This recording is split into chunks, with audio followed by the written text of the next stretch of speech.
Aujourd'hui, je vous présente e-commerce GPT. De l'e-commerce couplé au GPT, c'est ce qu'on va voir dans cette vidéo. Vous savez que les GPTs ont offert de grandes possibilités dans énormément de domaines, notamment le business en ligne et par ricochet sur le e-commerce. Donc on va en parler dans cette vidéo, les gars. Salut chers amis, bienvenue sur la chaîne d'Ozitech IA. Ici on parle intelligence artificielle. Si tu es intéressé par le sujet, n'oublie pas de t'abonner et d'activer la cloche de notification pour être au courant à chaque fois qu'on poste une vidéo. Et n'oublie pas de t'abonner aussi à la newsletter si tu veux avoir des cheat codes sur les derniers outils IA les plus en vogue en ce moment. Aujourd'hui, on va explorer le domaine de l'e-commerce avec les GPTs. On switch sur mon écran. Donc voilà, l'interface des GPTs, il n'est plus à présenter. On a fait énormément de vidéos sur la chaîne concernant les GPT. Donc comme je le disais en intro, on sera en mode e-commerce couplé aux GPTs aujourd'hui. Donc voilà à peu près la configuration de mon e-commerce GPT. Donc voilà, j'ai déjà donné le nom, la description, une description toute simple. Donc à vous de mettre la description que vous voulez. Et là j'ai mis des instructions, propose des produits dans l'API suivant le goût de l'utilisateur. À chaque réponse propose au moins un produit, peu importe la réponse. Donc là je lui dis clairement que peu importe la question que va poser l'utilisateur, qu'il puisse insérer au fait dans ses réponses une proposition de produit, par exemple. Donc vous êtes en train de faire grosso modo de la pub, un peu comme sur Google par exemple, hein, lorsque vous allez faire des recherches. Par exemple sur Google, il y a de la pub qui est proposée subtilement. Donc le but ici c'est de proposer des réponses avec de la pub insérée de manière subtile dans ces réponses-là. Donc affiche l'image du produit éventuellement si on arrive à récupérer l'image du produit. Donc n'hésite pas à chaque fois à bien pitcher le produit et à rediriger l'utilisateur vers le produit via le lien. Donc agis comme un vendeur tout simplement. Donc après vous pouvez rajouter encore un peu plus d'instructions. Vous pouvez rajouter aussi une instruction pour sécuriser votre GPT comme je vous l'avais montré dans ma vidéo sur la sécurisation des GPT. Donc la prochaine étape c'est de rajouter une action parce que ce sont les actions qui vont tout faire, parce qu'il faut créer une base de connaissances des produits qu'on est en train de vendre par exemple sur un site web e-commerce par exemple. Il faut créer donc une base de connaissances et pour ça on va pas énumérer donc ces produits dans un fichier, on va passer par une API. Donc on va créer une nouvelle action. Hop, donc parfait, on a un schéma ici. Donc pour récupérer les schémas, c'est tout simple, hein. Vous allez dans la partie exemple et vous allez retrouver par exemple des météo.json par exemple. Et là vous aurez donc, peu importe l'exemple que vous choisissez, vous aurez un exemple. Donc ça c'est la version YAML, ça c'est la version JSON que je vous ai présenté de la météo. Voilà, donc vous pouvez récupérer donc le modèle vierge aussi ici. Hop, parfait, donc voilà le modèle vierge. Et voilà le modèle alimenté. Donc vous avez un JSON, un modèle JSON et puis un modèle YAML que vous pouvez utiliser. C'est comme ça que vous pourrez récupérer le modèle de schéma que vous allez utiliser pour votre API. Maintenant en termes de création de l'API, on va aller sur Replit où voilà mon API a été conçu entièrement avec Python. Donc on switch sur Replit. Donc voilà le code de mon API, il sera bientôt disponible dans la newsletter de cette semaine. Si vous vous abonnez à la newsletter, vous aurez le code en entier de l'API. Donc n'hésitez pas à vous abonner. Donc voilà, parfait. Donc voilà, j'ai pris comme exemple le site de Nike. Donc le site de Nike, voilà le lien. Donc on va tout simplement aller sur le lien. Donc voilà le lien donc du site en question. Voilà les différents produits que je vais extraire du site. Et donc cette méthode d'extraction de données sur le site s'appelle le scrapping. Donc on va passer par du scrapping. Si vous n'avez pas accès forcément à une API, par exemple, certainement que Nike pourrait proposer éventuellement une API exposant par exemple les produits qu'il propose sur son site, mais si vous n'avez pas accès donc à cette API, vous pouvez passer par le scrapping qui est une autre méthode qui vous permet de contourner donc la connexion à une autre API. Donc le scrapping va vous permettre de récupérer en quelque sorte les données. Ça peut être le lien vers les images, le nom du produit, la description du produit, le prix du produit. Donc il va vous permettre de pouvoir récupérer donc les différentes informations qui sont exposées donc sur la page. Si vous avez une boutique Shopify par exemple, vous pouvez scraper donc le site pour récupérer l'ensemble des informations des produits qui sont listés donc sur une page donnée ou bien sur l'ensemble de votre site par exemple. Donc très rapidement on va retourner sur mon Replit. Donc parfait.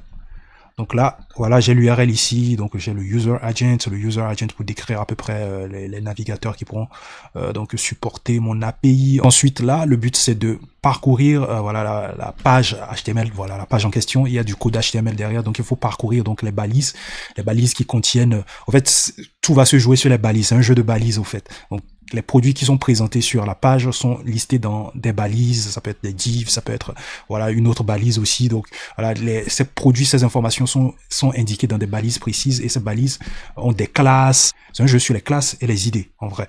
C'est un peu à ça que consiste le scrapping. Donc j'ai identifié la classe des différents divs des produits listés donc sur la page. C'était product cart title, product car price, product car hero pour les images, la récupération des images, des liens des images. Donc hop, une fois que j'ai tout extrait, là je le transforme en JSON. Donc j'ai le product name ici, le price, l'image URL ici et puis le lien vers le produit qui est très important parce que voilà, pour présenter le produit, il faudra que l'utilisateur puisse voilà cliquer quand même pour accéder donc à la page du produit en question.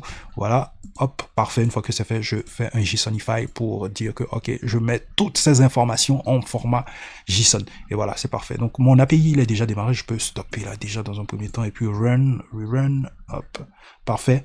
Il a démarré mon API, donc tout simplement ce qu'on va faire, on va aller sur le lien de l'API, hop, parfait, hop, donc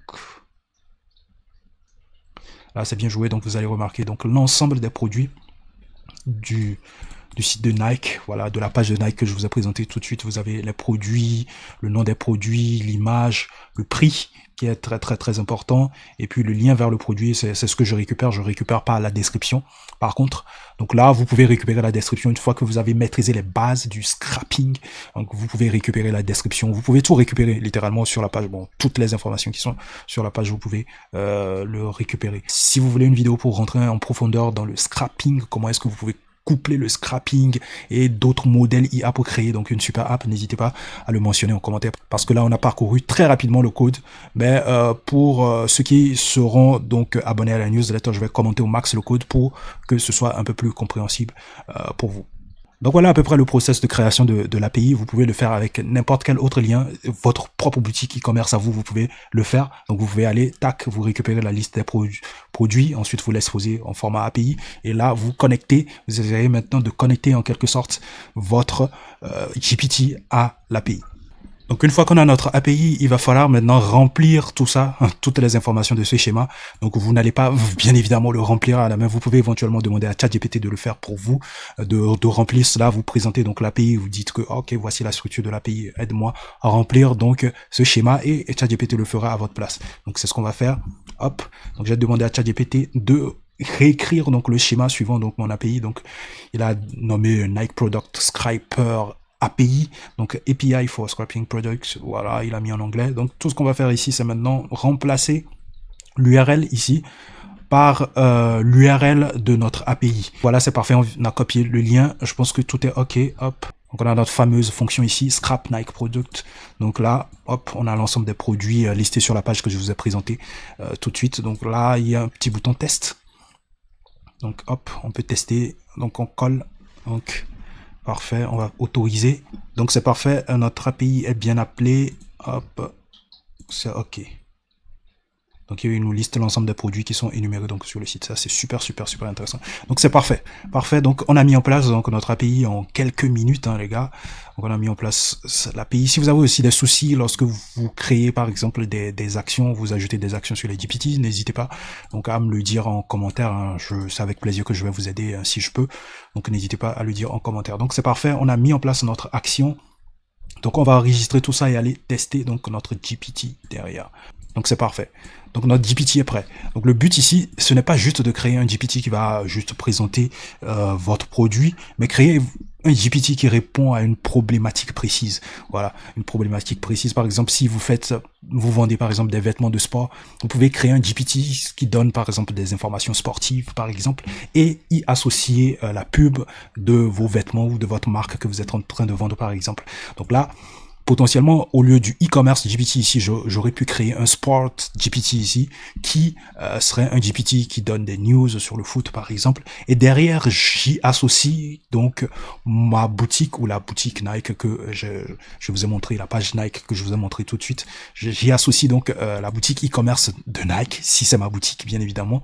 Et voilà, j'en fais la pub à chaque fois que je donne une réponse, à chaque fois que le GPT va donner une réponse à l'utilisateur, il y insérera de manière subtile dans ses réponses donc une pub vers un produit de ma boutique e-commerce. Donc voilà, on va tester. Parfait, je lui demande quelle est la meilleure équipe de Liga actuellement. Donc ce qu'il a fait déjà dans le premier temps, il est allé sur l'API bien sûr pour regarder s'il y a des produits intéressants à proposer. Et ensuite, il est certainement allé sur Bing pour essayer donc de trouver la réponse à ma question déjà dans un premier temps. Donc il dit actuellement la meilleure équipe de Liga pour la saison 2022-2023 est le FC Barcelone.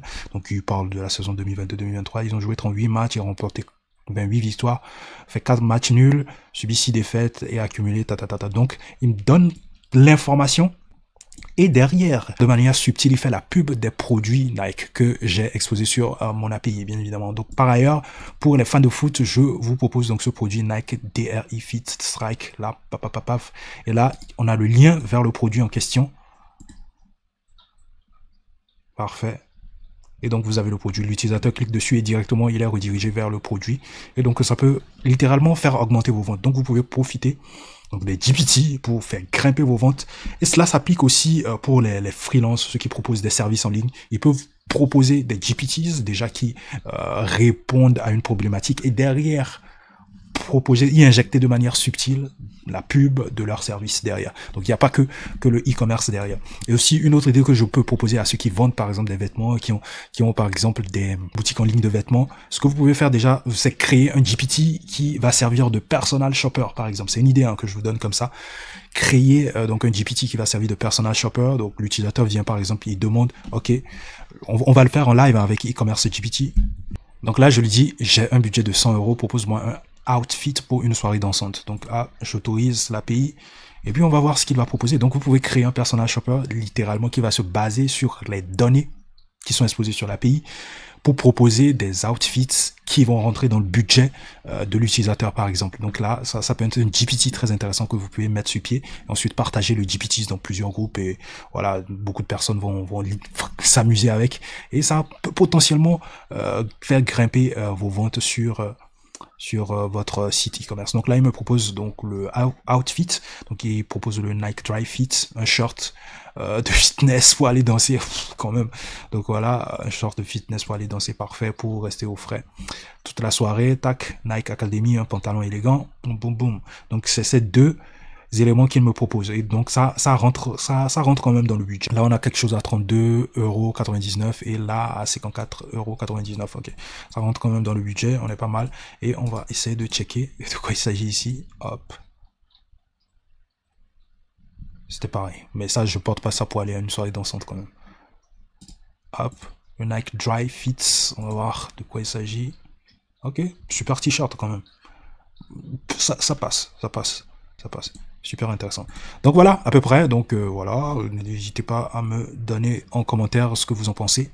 Donc voilà tout, e-commerce GPT, c'est un combo qui peut potentiellement faire booster vos ventes. Voilà, dites-moi si vous voulez que j'approfondisse un peu plus le sujet de l'e-commerce et des GPTs. Il y a plein de choses que j'ai pas forcément dit dans cette vidéo. Donc si vous êtes intéressé par le sujet, n'hésitez pas à vous manifester. Je referai une autre vidéo derrière pour rentrer un peu plus en détail, pour expliquer, pour peut-être m'arrêter un peu plus sur la partie code de mon API, comment est-ce que je fais le scrapping et tout. Donc voilà tout pour aujourd'hui, prenez soin de vous les gars, on se retrouve à la prochaine et merci pour la force que vous nous donnez. Continuez de partager, continuez de vous abonner.